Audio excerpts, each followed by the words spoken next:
اعوذ باللہ من الشیطان الرجیم بسم اللہ الرحمن الرحیم السلام علیکم ورحمۃ اللہ وبرکاتہ۔ آج ہم انشاءاللہ سورۃ نور کی تفسیر آیت نمبر 35 سے شروع کریں گے۔ آیت نمبر 35 کو آیت نور بھی کہا جاتا ہے اور یہ قرآن مجید کی عظیم ترین آیات میں سے ایک آیت ہے۔ اس آیت کے ذریعے انسانوں کو اللہ تعالیٰ کی طرف سے ملنے والی ہدایت کے متعلق بتایا گیا ہے، یعنی وہ ہدایت کیسی ہوتی ہے، وہ ہدایت کیسے ملتی ہے اور وہ ہدایت اللہ تعالیٰ کن کو دیتا ہے۔ آیت کا ترجمہ ہے، اللہ نور ہے آسمانوں اور زمین کا، یعنی اس میں اللہ تعالیٰ نے اپنے نور کے متعلق بتایا ہے کہ اللہ تعالیٰ ہی زمین اور آسمان کا نور ہے۔ زمین اور آسمان میں اور ساری کائنات میں جو کچھ بھی ہمیں نظر آ رہا ہے، جو کچھ بھی ہم دیکھ رہے ہیں، اس کی طرف ہماری رہنمائی کس نے کی ہے؟ اللہ تعالیٰ نے کی ہے۔ اور اس کائنات میں اللہ تبارک تعالیٰ نے جو نور تمام مخلوق کو بخشا ہے، اس میں ایک حسی نور ہے اور دوسرا معنوی نور ہے۔ اب نور کیا ہے؟ نور کا مطلب ہے روشنی، جس کی وجہ سے چیزیں خود بھی ظاہر ہو جائیں اور اس روشنی کی وجہ سے وہ دوسری چیزوں کو بھی ظاہر کر دیں، یعنی لائٹن کر دیں، اس سے وہ واضح نظر آنے لگیں۔ اب حسی نور میں سورج، چاند، ستارے شامل ہیں، جن کے متعلق کہا جاتا ہے کہ روشنی کی رفتار 1,86,000 میل فی سیکنڈ ہے اور اس روشنی کی وجہ سے ہم ظاہری چیزوں کو دیکھتے ہیں، یعنی اس روشنی کے بغیر ہم ظاہری چیزوں کو اس دنیا میں دیکھ بھی نہیں سکتے، لیکن ان تمام ظاہری چیزوں کو روشنی بخشنے والی صرف ایک ہی ذات ہے اور وہ ہے اللہ تعالیٰ۔ یعنی کہ یہ جو چیزیں ہیں یہ اللہ تعالیٰ کی ہی بخشی ہوئی روشنی سے روشن ہے، ورنہ ان میں تو اپنا کچھ بھی نہیں کہ یہ اپنا کرشمہ دکھا سکیں یا خود روشن ہو سکیں۔ اب دوسرا ہے معنوی نور۔ معنوی نور کون سا ہے؟ نور ایمان، علم کا نور، نور ہدایت، جو مومن کے دل میں ہوتا ہے۔ یہ بھی اللہ تبارک تعالیٰ کی ہی طرف سے ہمیں ملتا ہے، یعنی اگر حقائق کا علم اور راہ راست کا علم ہمیں نہیں ملے گا، ہمیں نور ہدایت نہیں ملے گا اللہ تعالیٰ کی طرف سے، تو پھر ہم جہالت کے اندھیروں میں بھٹکتے رہیں گے، کیونکہ اللہ تعالیٰ ہی خالق ہے، وہی ہمارا ہادی ہے، وہی ہماری رہنمائی کرنے والا ہے، وہی اپنی ذات میں نور ہے، اپنی صفات میں نور ہے، اپنی آیات میں نور ہے اور اپنے کلام میں نور ہے۔ جیسا کہ پیارے نبی صلی اللہ علیہ وسلم جب تہجد کے وقت اٹھا کرتے تھے تو آپ یہ پڑھا کرتے تھے، اے اللہ تیرے لیے ساری تعریف ہے، تو نور ہے زمین اور آسمان کا، کوئی بھی چیز اس جہاں میں اللہ کے نور کی تاب نہیں لا سکتی۔ سبحان اللہ، اللہ اکبر۔ اب یہاں پر اس آیت مبارکہ میں نور سے مراد اللہ تعالیٰ کی طرف سے دی گئی ہدایت ہے، کیونکہ جو بھی روشنی ہے وہ اللہ تعالیٰ کی ہی طرف سے سب کو ملتی ہے۔ جیسا کہ ابن جریر نے حضرت ابی بن کعب سے اس آیت مبارکہ کی تفسیر میں نقل کیا ہے کہ یہ مثال اس مومن کی ہے جس کے دل میں اللہ تعالیٰ نے ایمان اور قرآن کا نور ہدایت ڈال دیا ہے۔ اب اس میں اللہ تبارک تعالیٰ نے ایک مثال دے کر بتایا ہے، ترجمہ ہے، کائنات میں اس کے نور کی مثال ایسی ہے جیسے ایک تاک میں چراغ رکھا ہوا ہو، چراغ ایک فانوس میں ہو، فانوس کا حال یہ ہو کہ جیسے موتی کی طرح چمکتا ہوا تارا، اور وہ چراغ زیتون کے ایک ایسے مبارک درخت کے تیل سے روشن کیا جاتا ہو جو نہ شرقی ہو نہ غربی، جس کا تیل آپ ہی آپ بھڑکا پڑتا ہو چاہے آگ اس کو نہ لگے، روشنی پر روشنی بڑھنے کے تمام اسباب جمع ہو گئے ہوں، اللہ اپنے نور کی طرف جس کی چاہتا ہے رہنمائی فرماتا ہے۔ یہاں پر اللہ تبارک تعالیٰ نے قلب مومن کے نور کے متعلق بتایا ہے، اور یہ مثال جو اللہ تعالیٰ نے یہاں پر بیان فرمائی ہے یہ دراصل مومن کے حالات کی مثال ہے، یعنی کہ مومن کا جو دل ہے وہ ایک تاک کی طرح ہے۔ تاک مطلب کہ دیوار کے اندر جو تھوڑی سی جگہ بنائی جاتی ہے جس میں وہ چراغ رکھا جاتا ہے، تو مومن کا جو دل ہے وہ ایک تاک ہے، اور جو اللہ کے نور سے منور ہے، یعنی جو چراغ ہے وہ نور ہدایت ہے، نور ایمان ہے جو اللہ تبارک تعالیٰ نے مومن کے دل میں رکھ دیا ہے۔ یعنی جو نور ایمان ہے وہ اللہ تعالیٰ نے فطرتاً ایک مومن کے دل میں رکھ دیا ہے، اور انسان کی تخلیق کے وقت ہی انسان کے قلب میں یہ رکھ دیا جاتا ہے۔ جیسے کہ ایک صحیح حدیث اس کی تائید کرتی ہے کہ ہر پیدا ہونے والا بچہ فطرت پر پیدا ہوتا ہے، پھر اس کے ماں باپ اس کو فطرت کے تقاضوں سے ہٹا کر غلط رستوں پر ڈال دیتے ہیں۔ یعنی اس فطرت سے مراد کیا ہے؟ نور ایمان ہے، جو کہ ایک مومن کے دل میں اللہ تعالیٰ کی طرف سے ڈال دیا جاتا ہے۔ اس کے بعد اللہ تعالیٰ نے فرمایا ہے کہ یہ چراغ جو ہے یہ ایک فانوس میں ہے، اور فانوس کا حال کیا ہے کہ وہ موتی کی طرح چمکتا ہوا ہے۔ یعنی کہ چراغ ہے، چراغ میں مومن کا دل ہے، اور وہ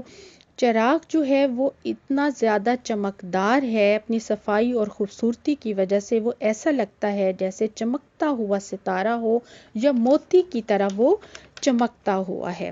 تو اب یہ جو فانوس ہے اس کا یہ شیشہ جو موتی کی طرح روشن ہے، وہ کیسے روشن ہوتا ہے؟ وہ نور ہدایت سے اور علم ہدایت سے روشن ہوتا ہے، یعنی قرآن کی تعلیم سے۔ ایک تو نور ایمان ہے جو فطرتاً انسان کے دل میں رکھ دیا جاتا ہے، پھر قرآن کی تعلیم، نور ہدایت ہم جتنی زیادہ حاصل کریں گے، جتنا ہمیں اچھا ماحول ہوگا، اس ایمان کی روشنی کو پھیلنے کا موقع ملے گا، ہم قرآن و سنت سے ہم جتنا قریب ہوتے چلے جائیں گے، ہمارے دل کی روشنی بھی بڑھتی چلی جائے گی، اور ہم قرآن و سنت سے جتنے دور ہوتے چلے جائیں گے ہمارے دل کی روشنی بھی مدھم پڑتی چلی جائے گی۔ یعنی کہ قرآن و سنت کا علم ہی ہدایت کا علم ہے جو کہ ہمارے دلوں کو روشن رکھتا ہے اور ہمیں سیدھے راستے کی طرف اس سے رہنمائی ملتی ہے۔ اور اصل نور ہدایت کس کے پاس ہے؟ ہمارے دل کس کے ہاتھ میں ہے؟ اللہ سبحانہ تعالیٰ کے ہاتھ میں۔ اس لیے ہمیں اللہ تعالیٰ سے ہر وقت اپنی ہدایت کی بھی دعا مانگتے رہنا چاہیے، اور اللہ تعالیٰ سے اپنا تعلق مضبوط رکھنا چاہیے۔ اپنے نور میں اضافے کے لیے اللہ تعالیٰ نے ہمیں بہت سی دعائیں بھی سکھائی ہیں، قرآن کریم میں بھی دعائیں آتی ہیں، اور ہمیں پیارے نبی صلی اللہ علیہ وآلہ وسلم کی سنت سے بھی ہمیں بہت سی دعائیں ملتی ہیں، جیسے کہ سورۃ تحریم کی ایک دعا ہے، ربنا اتمم لنا نورنا واغفر لنا انک علی کل شیء قدیر، آمین۔ اب آگے اللہ تبارک تعالیٰ نے فرمایا کہ یہ جو چراغ ہے وہ کیسے روشن ہوتا ہے؟ وہ چراغ زیتون کے ایک ایسے مبارک درخت کے تیل سے روشن کیا جاتا ہو جو نہ شرقی ہے نہ ہی غربی، جس کا تیل آپ ہی آپ بھڑکا پڑتا ہو چاہے آگ اس کو نہ لگے۔ یعنی اس میں اللہ تبارک تعالیٰ نے زیتون کے تیل کا بتایا ہے کہ اس میں ایک تو برکت ہی برکت ہے، یعنی اس میں خیر کثیرہ ہے، اور یہ درخت ایسی جگہ پہ ہے جہاں پر وہ چاروں طرف سے روشنی لیتا ہے، یعنی کہ یہ زمین کے ایسے حصوں میں اگتا ہے جو کہ بالکل درمیان میں ہے، اور ان کو چاروں طرف سے ہی ہر وقت روشنی ملتی ہے۔ اب اس چراغ کو مسلسل غذا جو مل رہی ہے، یہاں پر اللہ تبارک تعالیٰ نے بتایا ہے وہ کس سے ہے؟ وہ زیتون کے مبارک درخت سے۔ یعنی جس طرح روغن زیتون آگ کے شعلے سے روشن ہو کر دوسروں تک روشنی پہنچاتا ہے، اسی طرح مومن کا جو دل ہے جس کی مثال تاک کی طرح ہے، تو اللہ تعالیٰ نے فطری طور پر تو اس میں نور ایمان ڈال دیا ہے، یعنی کہ اللہ تعالیٰ کی طرف سے دی گئی نور ہدایت سے پھر وہ روشن ہونے لگتا ہے، مزید روشن ہو جاتا ہے، اور اس سے پھر وہ یہ روشنی نہ صرف وہ اپنی ذات کو پہنچاتا ہے، اپنی ذات کو سنوارتا ہے، بلکہ اس روشنی سے وہ اپنے ارد گرد کے ماحول کو بھی روشن کرنے لگتا ہے۔ یعنی ایمان کا اثر جو ہے وہ دنیا کی ہر قوم، ہر خطے، ہر مذہب کے لوگوں پر پڑتا ہے، اور ہر قوم، ہر مذہب سے تعلق رکھنے والا انسان بھی مطلب اس کے وجود کی روشنی سے وہ فائدہ اٹھاتا ہے۔ یعنی اس مثال سے ہمیں کیا پتہ چلتا ہے؟ اس مثال کا مطلب یہ ہے کہ ہمارے دلوں میں نور ایمان کے ساتھ ساتھ نور بصیرت، نور ہدایت جتنی زیادہ ہوگی، ہمارا دل احکام الہی کو قبول کرنے کے لیے اور ان پر عمل کرنے کے لیے اس قدر بیتاب ہوگا، ہم قرآن و سنت کے اتنے ہی زیادہ قریب ہوتے چلے جائیں گے، اور اتنے ہی ہمارے دل جو ہوں گے وہ نور ہدایت سے روشن ہوتے چلے جائیں گے۔ اس کے بعد اللہ تبارک تعالیٰ نے فرمایا ہے کہ یہ نور ہدایت کن لوگوں کو نصیب ہوتا ہے۔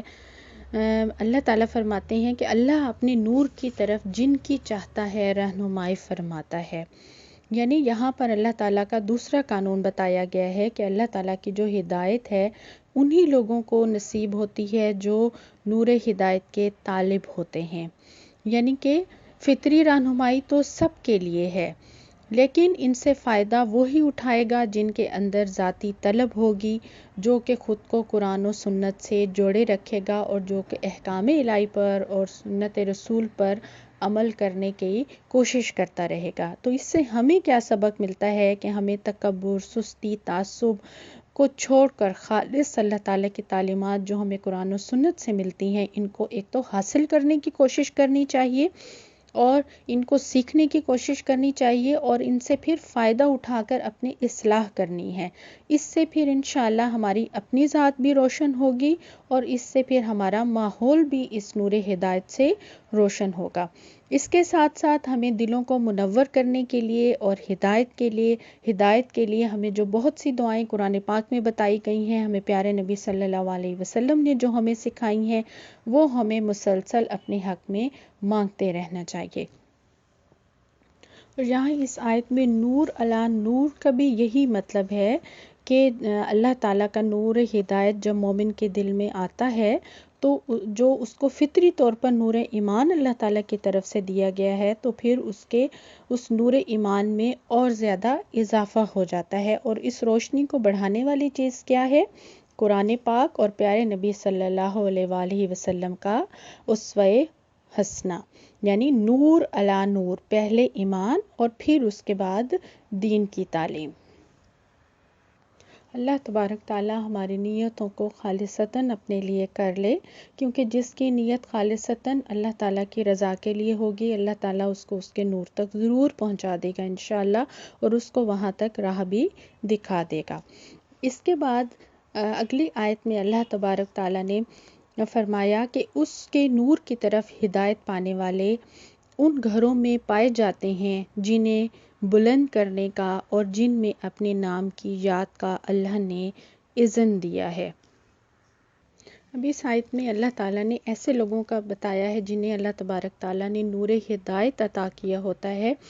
تو ایسے لوگ کہاں پائے جاتے ہیں؟ ایسے لوگ مساجد میں پائے جاتے ہیں اور وہاں پر وہ اللہ تعالیٰ کی تسبیح کرتے ہیں۔ یہاں پر آیا ہے کہ ان گھروں میں پائے جاتے ہیں، یہاں پہ گھروں سے مراد مساجد بھی ہے اور گھروں سے مراد وہ جگہ بھی ہیں جہاں پر اللہ کا ذکر کیا جاتا ہے، اور تسبیح سے مراد نماز بھی ہے اور دوسرا ذکر الہی بھی ہے۔ یعنی ایسے لوگوں کے عمل سے نور ایمان اور نور ہدایت ظاہر ہوتا ہے کہ ان کے دل میں اللہ تعالیٰ کی محبت ہے، کیونکہ وہ ہر وقت صبح اور شام اللہ تعالیٰ کی ذکر میں مصروف رہتے ہیں اور اللہ تعالیٰ کو یاد کرتے ہیں۔ اب اس آیت مبارکہ میں اللہ تعالیٰ نے مساجد کو اور ان گھروں کو بلند کرنے کا حکم دیا ہے۔ تو بلند کرنے کا کیا مطلب ہے؟ یعنی انہیں ہر طرح کی نجاست سے پاک رکھا جائے، ان کی تعظیم و احترام کی جائے۔ کیونکہ ان جگہوں پر اللہ تعالیٰ کا ذکر ہوتا ہے۔ یہ کوئی بھی جگہ ہو سکتی ہے، کوئی مکان یا کوئی زمین کا ایسا حصہ یا مسجد جہاں پر اللہ تعالیٰ کا ذکر ہوتا ہے، تو وہ جگہ اللہ تعالیٰ کے ذکر کی وجہ سے مطلب اس کی عزت اور تعظیم کی جاتی ہے۔ یعنی کوئی بھی زمین کا ایسا حصہ یا ایسا مقام جہاں اللہ کا نام بلند کیا جائے، جیسے کہ ریاض الجنہ ہے، اس کو جنت کا ٹکڑا کہا جاتا ہے۔ تو کیونکہ وہاں پر پیارے نبی صلی اللہ علیہ وسلم دین کی تعلیم دیا کرتے تھے، وہاں پر خطبہ ہوتا تھا، وہاں پر قرآن کی تعلیم دی جاتی تھی، وہاں پر نماز ہوتی تھی، اور اسی عبادت اور تعظیم کی وجہ سے پھر اس جگہ کو جنت کا باغ قرار دیا گیا۔ اور یہ سب ادب اور احترام جو ہے وہ ہمارے دین کا حصہ ہے۔ یہ سب شاعر اللہ ہیں جن چیزوں کی نسبت کیونکہ اللہ تعالیٰ کی طرف ہو جائے وہ ہمارے لیے پھر قابل احترام ہو جاتے ہیں۔ اور اس آیت مبارکہ میں ان کو بلند کرنے کا مطلب ان کو صرف بنانا ہی مراد نہیں ہے، یعنی ان کو ان کی کنسٹرکشن کرنا ہی مراد نہیں ہے، بلکہ ان کی تعظیم و تکریم کرنا، ان کو مطلب ان کو صاف ستھرا رکھنا، وہاں پہ اللہ کا ذکر کرنا، ان کو نجاست سے پاک رکھنا، یہ سب اس میں شامل ہے۔ اس کے بعد اللہ تبارک تعالیٰ نے اللہ کے نور کی طرف ہدایت پا لینے والوں کی صفات بیان کی ہیں۔ ترجمہ ہے، ان میں سے ایسے لوگ صبح و شام اس کی تسبیح کرتے ہیں جنہیں تجارت اور خرید و فروخت اللہ کی یاد سے اور اقامت نماز و ادائے زکوٰۃ سے غافل نہیں کر دیتی۔ وہ اس دن سے ڈرتے رہتے ہیں جس میں دل الٹنے اور دیدنے پتھرا جانے کی نوبت آ جائے گی، تاکہ اللہ ان کے بہترین اعمال کی جزا ان کو دے اور مزید اپنے فضل سے نوازے۔ اللہ جسے چاہتا ہے بے حساب دیتا ہے۔ یعنی سب سے پہلے یہاں پہ کیا بتایا گیا ہے کہ وہ دنیا کی مصروفیات میں سے جو دنیا میں مشغول رہنے والے جو کام ہیں، تجارت ہے، ان کو اللہ کی یاد سے، نماز سے اور زکوٰۃ کی ادائیگی سے غافل نہیں کرتے۔ یعنی دنیا کے بھی جو بھی وہ کام کرتے ہیں وہ اللہ تعالیٰ کی رضا کے لیے کرتے ہیں۔ یعنی یہ نہیں کہا گیا کہ وہ صرف مسجد میں ہی رہتے ہیں، کوئی اور کام کاج نہیں کرتے، دنیا کے کاموں میں مشغول نہیں ہوتے، بلکہ دنیا کے کاموں میں بھی مشغول ہو کر تو ان کے دل مسجد میں اٹکے ہوئے ہوتے ہیں، اور جیسے ہی نماز کے لیے ان کو بلایا جاتا ہے، اذان دی جاتی ہے، وہ فوراً نماز کی طرف دوڑتے ہیں، اور تجارت کے وقت بھی جب ان کا لین دین ہو رہا ہوتا ہے تو وہ فوراً نماز کے لیے مسجد روانہ ہو جاتے ہیں۔ کیونکہ ان کے دل روشن ہوتے ہیں اور ان کی نگاہ جو ہوتی ہے وہ آخرت پر جمی ہوتی ہے۔ اور یہ سب کرتے ہوئے یہاں پر اللہ تعالیٰ نے فرمایا ہے کہ یہ سب کرتے ہوئے، اللہ تعالیٰ کی تسبیح کرتے ہوئے، ان کا دل اللہ کے عذاب کے خوف سے بھی ڈرتا رہتا ہے، اس کے غضب سے بچنے کی خواہش بھی ان کے دلوں میں موجود رہتی ہے، اور اسی ڈر کی وجہ سے ہی وہ برے کاموں سے بچے رہتے ہیں، اور اس کے ساتھ ساتھ اللہ سے بہترین اجر کی امید بھی ان کے دل میں رہتی ہے، تاکہ اللہ تعالیٰ ان پر مزید فضل کرے۔ یعنی ان آیات میں اللہ تعالیٰ نے اہل ایمان کی خصوصیات بتائی ہیں، جن کے دل میں اللہ تعالیٰ کی محبت ہوتی ہے، نیکی کا جذبہ ہوتا ہے، تو وہ صبح و شام اللہ کی تسبیح کرتے ہیں اور عبادت کو دنیا کی مصروفیت پر پریفر کرتے ہیں، یعنی کہ وہ مکمل طور پر دنیا پرستی میں گم نہیں ہو جاتے۔ تو پھر ایسے لوگوں کو اللہ تعالیٰ اپنے فضل سے نواز دیتا ہے، اور فضل کیا ہے ایسے لوگوں پر اللہ تعالیٰ نے، ایک ان کو نور ایمان دیا ہے، اور اس کے ساتھ ساتھ اللہ تعالیٰ نے ان کو نور ہدایت بھی بخشا ہے۔ اس سے اگلی آیت میں اللہ تبارک تعالیٰ نے فرمایا، اس کے برعکس جنہوں نے کفر کیا، ان کے اعمال کی مثال ایسی ہے جیسے دشت بے آب میں سراب کہ پیاسا اس کو پانی سمجھے ہوئے تھا، مگر جب وہ وہاں پہنچا تو کچھ نہ پایا، بلکہ وہاں اس نے اللہ کو موجود پایا جس کا اس کا پورا حساب چکا دیا، اور اللہ کو حساب لینے میں دیر نہیں لگتی۔ یا پھر اس کی مثال ایسی ہے جیسے ایک گہرے سمندر میں اندھیرا کے اوپر ایک موج چھائی ہوئی ہے، اس پر ایک اور موج، اور اس کے اوپر بادل اور تاریکی مسلط ہے، آدمی اپنا ہاتھ نکالے تو اسے بھی نہ دیکھ پائے۔ جسے اللہ نور نہ بخشے اس کے لیے پھر کوئی نور نہیں ہے۔ یعنی اس کے بعد اللہ تبارک تعالیٰ نے ان لوگوں کا ذکر کیا ہے جو کفر و نفاق کے باوجود کچھ نیک اعمال بھی کرتے ہیں، لیکن کفر کی وجہ سے اور اس خام خیالی میں وہ مبتلا ہوتے ہیں کہ یہ اعمال جو ہم نے کیے ہیں یہ آخرت کے لیے مفید ہوں گے۔ لیکن یہاں پر اللہ تعالیٰ نے مثال دے کر ان کو بتایا ہے کہ ان کے یہ جو اعمال ہیں یہ ان کی حقیقت ایمان اور اطاعت رسول کے بغیر کیا ہے، ایک سراب سے زیادہ نہیں ہے۔ یعنی جب وہ قیامت کے دن اللہ کے حضور وہاں پر جمع کیے جائیں گے، اس وقت کیا ہوگا، تو اس وقت پھر اللہ تبارک تعالیٰ ان لوگوں کو بتا دے گا کہ یہ جو اعمال ایمان کے بغیر وہ کیا کرتے تھے ان کی کوئی حقیقت نہیں ہے۔ کیونکہ ان کے جو دل تھے وہ حقیقی ایمان سے خالی تھے، اور جو بھی وہ عمل کرتے تھے وہ یا تو دنیا کے لیے کیا کرتے تھے یا پھر وہ دکھاوے کے لیے کیا کرتے تھے۔ یعنی کافر اس دن اپنے اعمال سراب کی شکل میں پائیں گے۔ ان کو اس دن پتہ چلے گا کہ وہاں پر کوئی بھی ایسی چیز نہیں ہے، کوئی بھی ان کا ایسا عمل نہیں ہے جس کا کہ وہ فائدہ اٹھا سکیں۔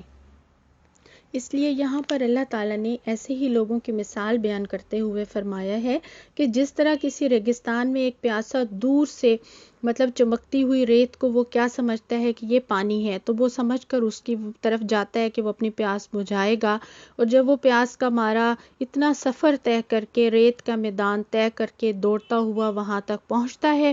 تو اس کو وہاں پر جا کر سخت مایوسی ہوتی ہے کہ وہاں پہ اس ریت کے سوا کچھ بھی نہیں ہوتا، اور یہی حال ہی کافروں کا ہے کہ موت کا وقت اور آخرت کا جو دن ہے ان کے لیے سراب ہے، یعنی کفر کی وجہ سے ان کو وہاں پر اپنے نیک اعمال کا جو وہ دنیا میں کرتے رہے ہیں ان کو کچھ بھی بدلہ نہیں ملے گا۔ اس آیت مبارکہ سے ہمیں کیا سبق ملتا ہے کہ جب تک اللہ تعالیٰ پر ایمان کامل صادق ایمان دل میں نہیں آئے گا، ہر عمل جو ہے خالصتاً اللہ تعالیٰ کے لیے نہیں ہوگا تو اس کا کوئی فائدہ نہیں ہے، یعنی کہ نمود و نمائش کی خاطر کیے جانے والے نیک اعمال بھی سراب ہیں۔ اب اللہ تعالیٰ نے اس کے بعد غلط کاموں کی مثال دی ہے کہ وہ کیسے ہیں، جو وہ کرتے رہے ہیں تو ان کی مثال کیسی ہے، جیسے کہ گہرے سمندر پہ موجوں پر موجیں اور اس پر بادل، یعنی اندھیرے پر اندھیرے، یعنی یہ جو کافر ہیں وہ اپنے کفر میں پکے اور ہٹ درم بنے ہوئے ہیں، وہ نہ صرف اللہ تعالیٰ کی نافرمانی اور رسولوں کی تکذیب کرتے ہیں بلکہ وہ دوسرے لوگوں کو بھی اللہ کی راہ سے روکتے ہیں، ہر وقت وہ اس کام میں سرگرم رہتے ہیں۔ تو پھر اس طرح کیا ہوتا ہے، ایک تو وہ اللہ تعالیٰ کا انکار کرتے ہیں، دوسرا وہ دوسرے لوگوں کو بھی اس سے روکتے ہیں، تو ان پر کفر کی کئی تہیں چڑھی جاتی ہیں، یعنی کہ ان میں کیا ہوتا ہے کہ وہ ان کے 3-4 جو ہیں ایسے تاریکیاں مل کر ان کے دلوں میں ایسا گھٹا گھوپ اندھیرا چھا جاتا ہے، ان کی آنکھوں پر ایسا اندھیرا چھا جاتا ہے کہ اس کی مثال اللہ تعالیٰ نے ایسے دی ہے کہ وہ شخص اپنا ہاتھ بھی اپنی آنکھ کے سامنے لائے تو اپنے ہاتھ کو نہ دیکھ سکے۔ کیونکہ ایسا شخص جو ہوتا ہے وہ غلط کام بھی کر رہا ہے اور ایسا کر کے وہ یہ سمجھ رہا ہے کہ وہاں پر جب جائے گا تو سب ٹھیک ہو جائے گا۔ تو اللہ تعالیٰ نے یہاں پر ایسے لوگوں کے دلوں کے اندھیرے کو گہرے سمندر کے اندھیرے سے تشبیہ دی ہے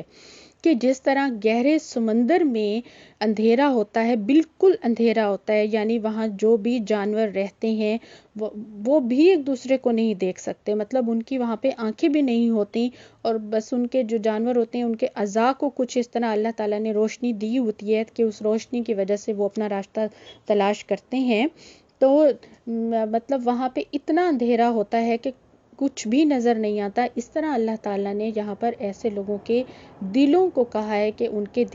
دل اور ان کی آنکھیں بھی ایسے ہی اندھیرے میں ڈوبی ہوئی ہیں۔ اس سے ہمیں یہ سبق ملتا ہے کہ ہمیں ان اعمال کا پتہ چلتا ہے وہ کون سے اعمال ہیں جن کی آخرت میں جزا نہیں ملے گی، یعنی کافر تو وہ ہیں نا جو بالکل ایمان نہیں لاتے، ان کے کسی بھی نیک عمل کی ان کو وہاں پہ جزا نہیں ملے گی، ان کو دنیا میں ہی جزا دے دی جاتی ہے۔ تو ہمارے لیے یہاں پر کیا سبق ہے کہ وہ کون سے اعمال ہیں جن کی آخرت میں جزا نہیں ملے گی، تو ایسے اعمال جو محض لوگوں کو خوش کرنے کے لیے اور لوگوں کو دکھاوے کے لیے ہوں، اور وہ نیک اعمال جن کا مقصد صرف اور صرف دنیا میں واہ واہ وصول کرنا ہو، اور وہ اعمال جو اللہ